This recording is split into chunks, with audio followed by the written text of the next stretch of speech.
Suvendu Adhikari has taken oath as the first BJP Chief Minister of the state of West Bengal, marking a defining moment in the state's political landscape. While Suvendu Adhikari was administered the oath of office by Governor R.N. Ravi.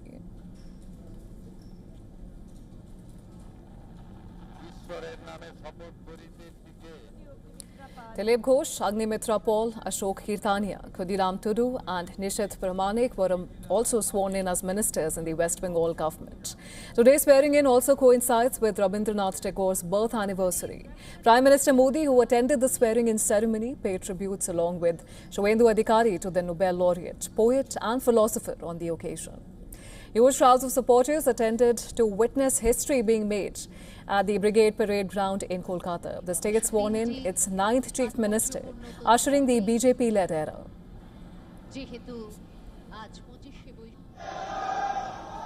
Home Minister Amit Shah, BJP President Nitin Nabin, Defence Minister Rajnath Singh, Union Ministers and Chief Ministers of NDA-ruled states are also attending the swearing-in ceremony. Now, before the ceremony, folk artists from different parts of the state arrived at the venue.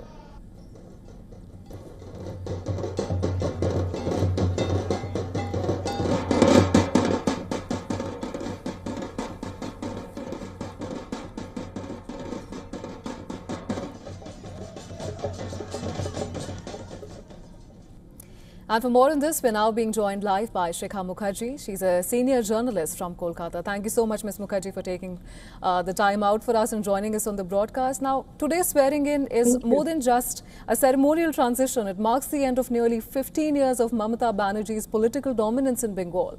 Now, how much of this verdict was a vote for change and governance? And how much of it do you think was a rejection of the political violence and polarization that has increasingly come to define Bengal politics? Well, it's anti-incumbency on the one hand and the SIR effect on the other. I have maintained this for some time, that the anti-incumbency issue specifically starts with the most critical element of the anti-incumbency issue was the abuse of power by the Trinamool local leaders and their bigger leaders as well, at the level of ministers, which impacted the everyday lives of people, be it in the petty issues of day-to-day entitlements, delivery of benefits, just something simple like an entitlement to water and electricity and housing and prioritizing all kinds of everyday things, to the point when you have the teacher scam, when there is a cash for recruitment scam, and then you have the issue of massive misgovernance as it was defined by the Arjikor Medical College and Hospital, rape and murder of a junior doctor. All of this is covered by anti-incumbency.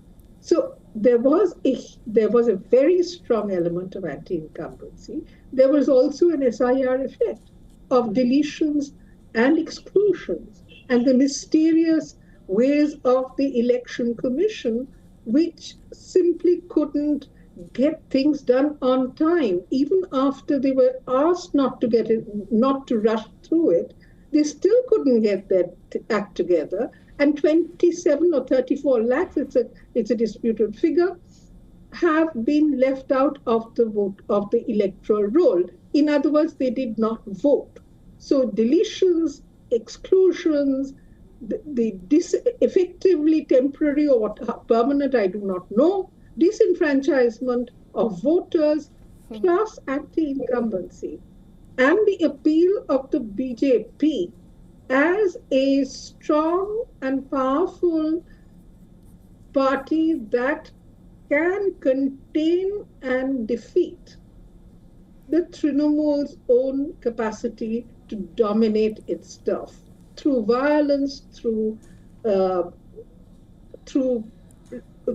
organization which, however disorganized and chaotic, nevertheless exerted immense control through a process of intimidation and fear. Right, Ms. Mukherjee, those are some fair points, but I'm also curious to know how are you reading into this cabinets which have been inducted and the 5 ministers who've taken oath along with Suvendu Adhikari just moments ago? 5 ministers plus Suvendu Adhikari. Very interesting. First and foremost, and this is, I think, is going to pique the pique or tickle a lot of voters in West Bengal and across the country, which is that Dilip Ghosh and Agnimitra Paul are both deputy chief ministers designate. In other words, they are stepping into the shoes of former Chief Minister Buddhadev Bhattacharya when he was Jyoti Basu's deputy. Now that's an interesting bit of history that I think is going to tickle a lot of people.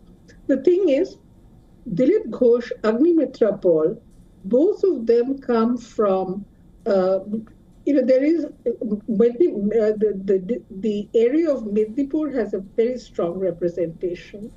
Ashok Kirtania, who is a minister, belongs to the Matua community, a core vote bank of the Bharatiya Janata Party.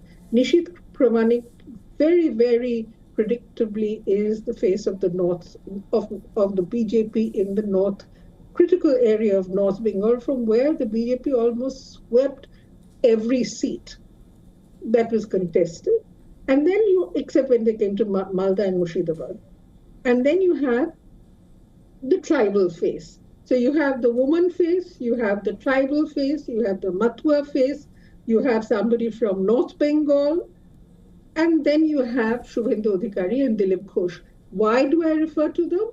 Because Suvendu Adhikari is, quote unquote, a new BJP.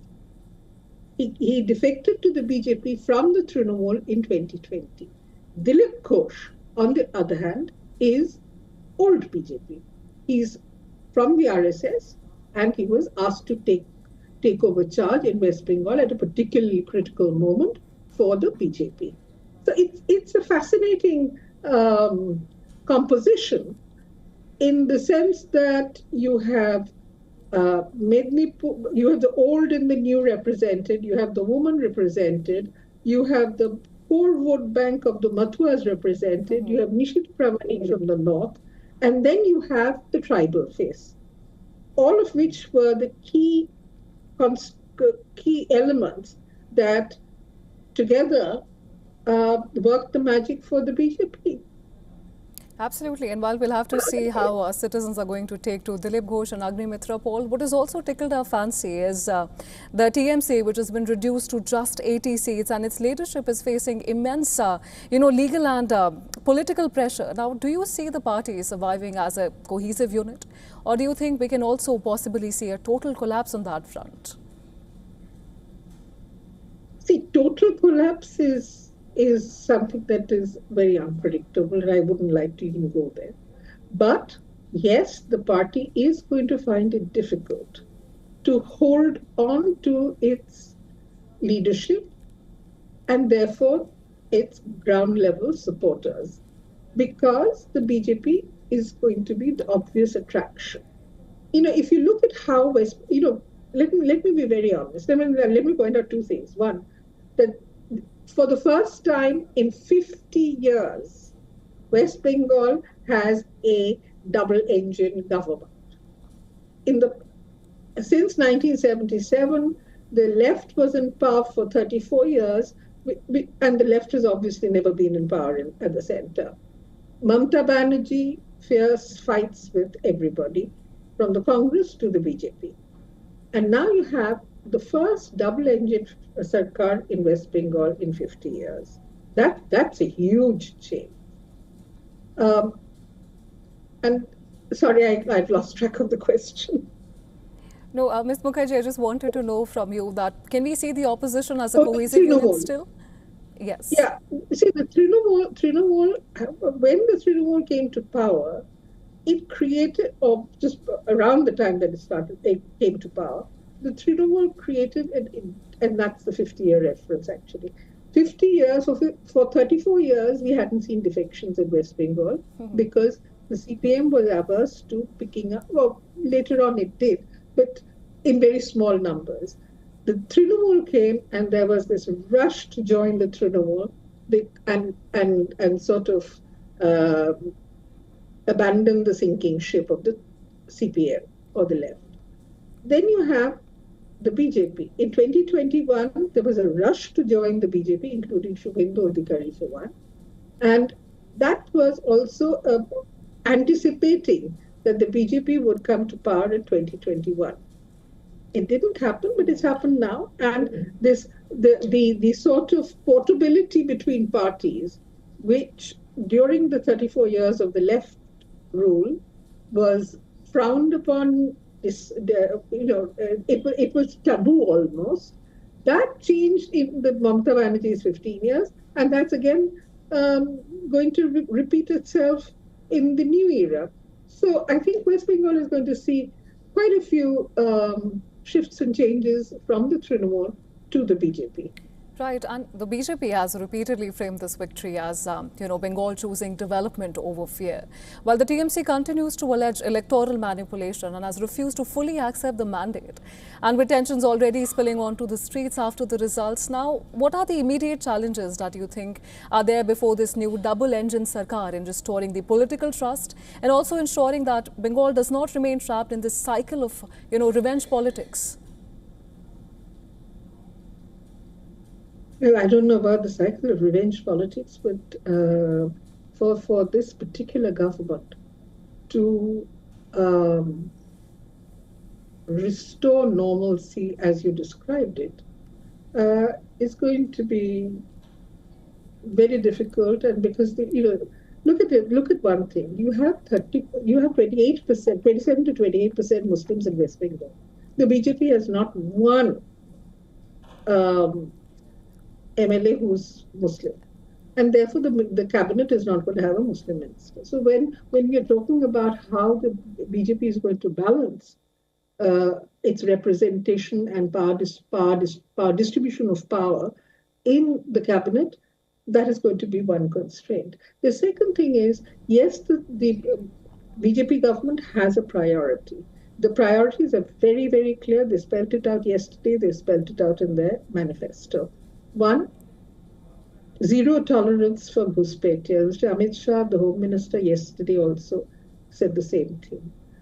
They want an end to violence, but the problem is that the tension and the violence is right here, happening right now.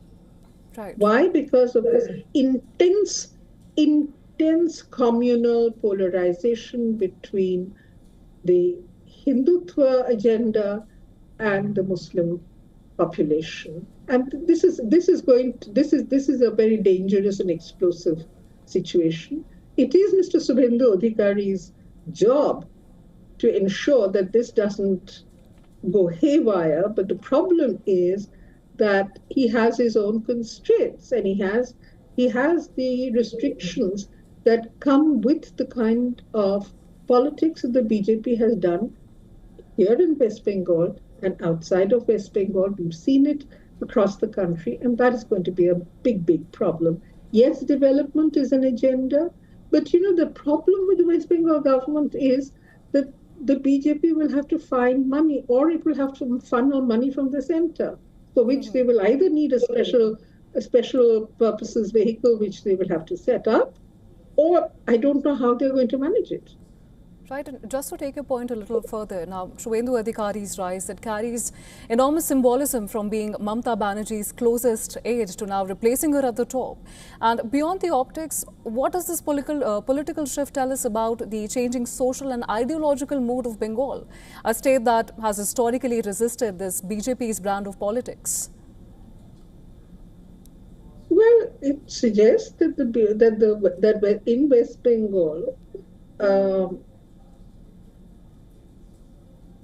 there was a strong support for the BJP's agenda, which was very, very specific, that the Muslims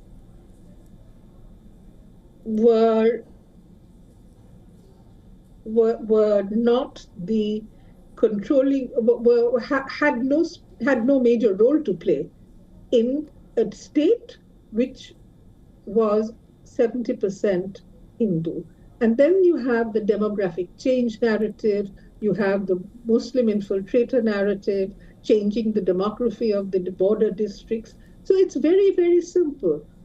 Mr. Suvendu Adhikari, as before he became chief minister, and hopefully he will abandon that rhetoric, kept saying that, I will stop West Bengal from becoming Western Bangladesh. No Muslim voted for me in Bhawanipur. I made sure that I didn't get a single Muslim vote. So he has this very, very aggressive position on where the Muslims ought to be in a state which has 27 to 28% Muslims, and they are not restricted in just in a few pockets. They're all over the place. So Mr. Adhikari has, through his own rhetoric, through his own aggressive statements, created a situation where he will have to deal with it as chief minister. And I guess all of us will have to wait and see how he deals with it.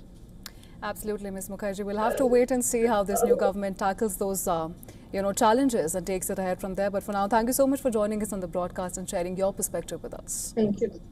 Thank you.